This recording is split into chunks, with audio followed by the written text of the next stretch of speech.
Guys आज का हमारा टॉपिक है इम्पोर्टेंस ऑफ ऑर्गेनाइजिंग। कई बार इसको एडवांटेजेस ऑफ ऑर्गेनाइजिंग के रूप में भी क्वेश्चन पूछ लिया जाता है, तो इसको एडवांटेजेस में भी याद कर सकते हैं अपने लोग। तो अगेन अगर आप लोगों ने ऑर्गेनाइजिंग प्रोसेस सही से पढ़ा होगा तो इसे आप ईजिली याद कर पाएंगे, क्योंकि इसको भी मैं ऑर्गेनाइजिंग प्रोसेस की मदद से ही समझाने वाला हूँ। तो चलिए शुरू करते हैं।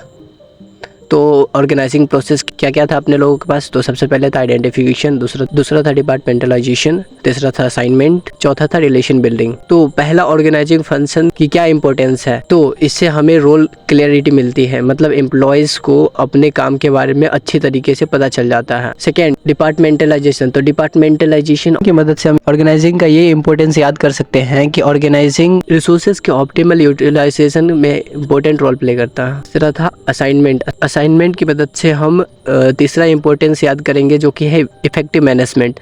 अभी अपने लोग इसको अच्छे से डिफाइन करके पढ़ने वाले हैं, तो फिर से अपने लोगों को इसमें घबराने की कोई ज़रूरत नहीं है।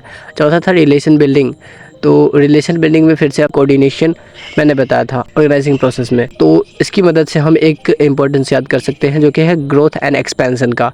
तो चलिए शुरू करते हैं इसको अच्छे से डिफाइन करके पढ़ना।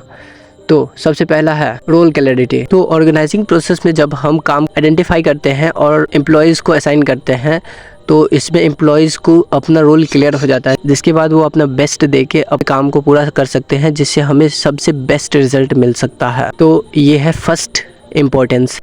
अब जब सारे एम्प्लॉयज़ को अपना रोल पता है और उनको ये पता है कि उनके पास टोटल रिसोर्सेज कितने हैं, तो सारे एम्प्लॉयज़ इन रिसोर्सेज को इस तरीके से यूटिलाइज करेंगे कि वह इतने ही रिसोर्सेज में अल्टीमेट गोल तक पहुंच सके, जो ऑर्गेनाइजिंग का एक इम्पोर्टेंस बन सकता है, जो कि है ऑप्टिमम यूटिलाइजेशन ऑफ रिसोर्स। अब थर्ड है इफेक्टिव मैनेजमेंट। अब जब मैंने सारे काम को सही डिपार्टमेंट में उनके स्पेशलिटी के हिसाब से बांटा है, तो अब सारे डिपार्टमेंट अपने काम के लिए अकाउंटेबल हो जाएंगे। अब कोई भी गलती होगी तो मैं उनसे इजीली क्वेश्चन पूछ सकता हूँ और सारे डिपार्टमेंट्स को अच्छे से मैनेज कर सकता हूँ, और डैट इज सारे डिपार्टमेंट को इफेक्टिवली मैनेज कर सकता हूँ।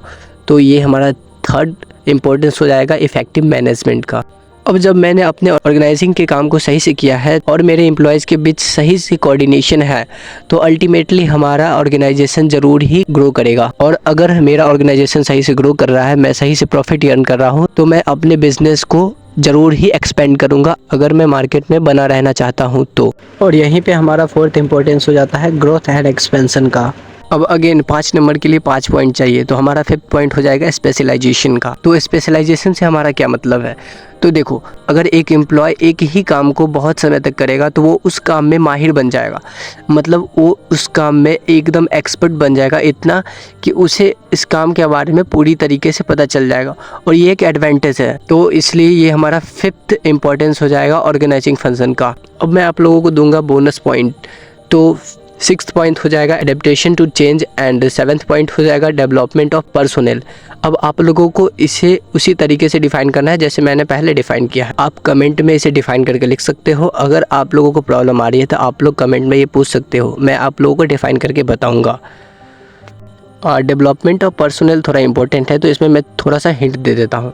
तो डेवलपमेंट ऑफ पर्सोनेल का मतलब होता है अपने दिमाग का यूज़ करना, मतलब किसी भी काम में अपने दिमाग की मदद से काम को पूरा करना।